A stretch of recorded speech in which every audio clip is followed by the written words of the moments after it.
এতিয়া এনেদৰে পৰিৱেশ হুকাকুল পৰিৱেশ দেখা গৈছে এক বেদনাদায়ক পৰিৱেশ দেখা গৈছে যে কণ স্কুলীয়া ল'ৰা ছোৱালীসকলে হাতত কিতাপ লৈ তেওঁলোকে কেৱল পাত উলট পালট কৰিছে তেওঁলোকে স্কুলত পঢ়ে অতি দৰিদ্ৰ দুখীয়া ঘৰৰ এখন ঘৰ যোৱাকালিৰ ধুমুহাই তছ নছ কৰি পেলাইছে 300 মিটাৰ দূৰত লৈ গ'ল টিনপাত বেৰ উৰুৱাই লৈ গ'ল ইমানে প্ৰবল ধুমুহা হৈছিলে আপোনালোকে জানে হুজাই ডিষ্ট্ৰিক্টত ঠায়ে ঠায়ে বহু কেইখন ঘৰ উৰাই লৈ গ'ল বহু কেইটা পৰিয়ালৰ একেবাৰে জীৱন ধ্বংস কৰি পেলাইছে এয়া হুজাই ডিষ্ট্ৰিক্টৰ কপাহবাৰী চাৰিআলিৰ জিনাৰুল হক উত্তৰ ডিমৰুপাৰ এইখন কপাহবাৰী চাৰিআলিৰ একেবাৰে লগত উত্তৰ ডিমৰুপাৰ জিনাৰুল হক আজি জিনাৰুল হকৰ এই পৰিয়াল আছে লগত চাওক এয়া জিনাৰুল হকৰ সৰু ভাইটি জিনাৰুল হকৰ এয়া বন্টি আছে কেমেৰা চাওক আপোনালোকে কন্যা চাওক জিনাৰুল হকৰ কন্যা পৰিয়ালৰ এই আছে গাঁওবাসীসকলে আজি দুখত ভাগি পৰিছে তেওঁলোকে দুখত ভাগি পৰিছে পিছফালে চাওক কেনেকৈ ওলমি আছে কেনেকৈ খিৰিকীৰ পৰ্দা কাপোৰ কেনেকৈ ওলমি আছে চাওক আপোনালোকে চাওক কাপোৰ কেনেকৈ ওলমি আছে চাওক একেবাৰে ঘৰ কেনেকৈ তছনছ কৰিছে সম্পূৰ্ণৰূপে বেছি ক্ষতি কৰিছে পুৰা মাটিৰ লগত মিহলাই দিছে মাটিৰ লগত দুলিখাত কৰি দিছে মই অকণমান বস্তুসমূহ দেখুৱাওঁ আলমাইৰা চাওক একেবাৰে ভাঙি চূৰ্ণ বিচূৰ্ণ কৰি দিছে এয়া চাওক আলমাইৰা ভাঙি দিছে ল'ৰা ছোৱালীসকলৰ স্কুলীয়া ইউনিফৰ্ম চাওক কেনেদৰে পৰি আছে স্কুলীয়া ইউনিফৰ্ম চাওক কেনেদৰে তিতি গৈছে বৰষুণত পৰি আছে এনেদৰে চাওক অতি দৰিদ্ৰ পৰিয়ালৰ মই ফোনপে নম্বৰ দি দিছোঁ জিনাৰুল হকৰ স্ক্ৰীনত ফোনপে নম্বৰ দি দিছোঁ আপোনালোকে এই ফোনপে নম্বৰত আপোনালোকে সহায় কৰক অসমবাসীৰ সহায়ৰ জৰিয়তে জিনাৰুল হকৰ এইখন ঘৰ খাৰা কৰাব লাগে আমি এইখন ঘৰ এতিয়া এই ল'ৰা ছোৱালীসকলে থাকিবলৈ আৰু ঘৰ নাই তেওঁলোকৰ একমাত্ৰ ঘৰখন বতাহে ধুমুহাই তছনছ কৰি দুলিখাত কৰি দিছে এতিয়া অসমবাসী আপোনালোকে শ্বেয়াৰ কৰক প্লিজ জিনাৰুল হকৰ এই ঘৰখন আমি থিয় কৰাব লাগে দুদিনৰ ভিতৰত আমি থিয় কৰাব লাগে এই ঘৰখন আমি আপোনালোকৰ সহায়ৰ জৰিয়তে এই ঘৰখন আমি থিয় কৰাব লাগে আজি জিনাৰুল হকৰ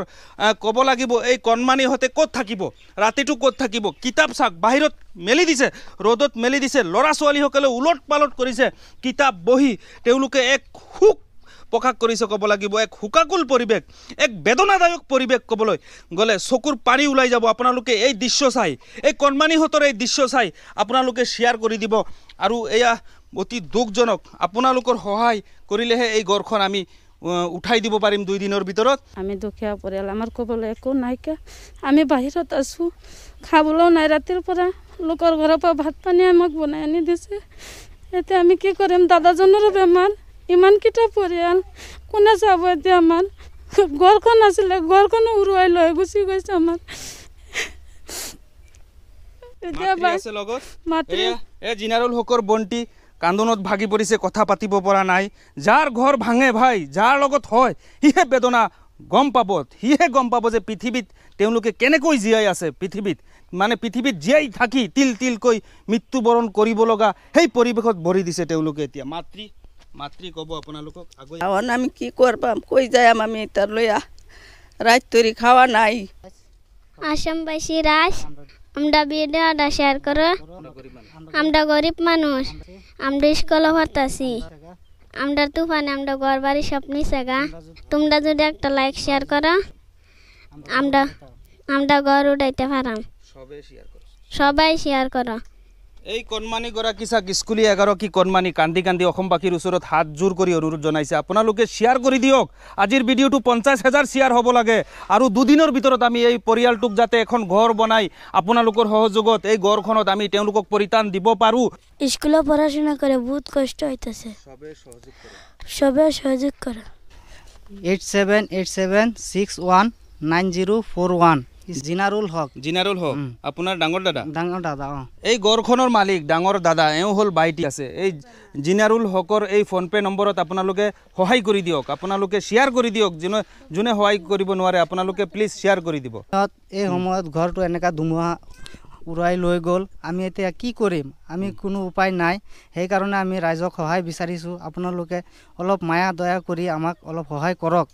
চাওক বিপদৰ ওপৰত বিপদ তেওঁৰ টিবি বেমাৰ আনফালে ঘৰখন সম্পূৰ্ণৰূপে ধ্বংস কৰি দিছে এয়া চাওক মই আকৌ এবাৰ দেখুৱাই দিওঁ চাওক আলমাইৰা এইটো চাওক এইটো ঘৰটো চাওক পৰ্দা চাওক কেনেকৈ আকাশত চাওক ওলমি আছে পৰ্দাসমূহ আৰু ঘৰখন ল'ৰা ছোৱালীৰ কিতাপ পত্ৰ এইটো চাওক ভিতৰৰ আলমাইৰাৰ ভিতৰত বহু টকাৰ সামগ্ৰী এই গ্লাছ এই বস্তুসমূহ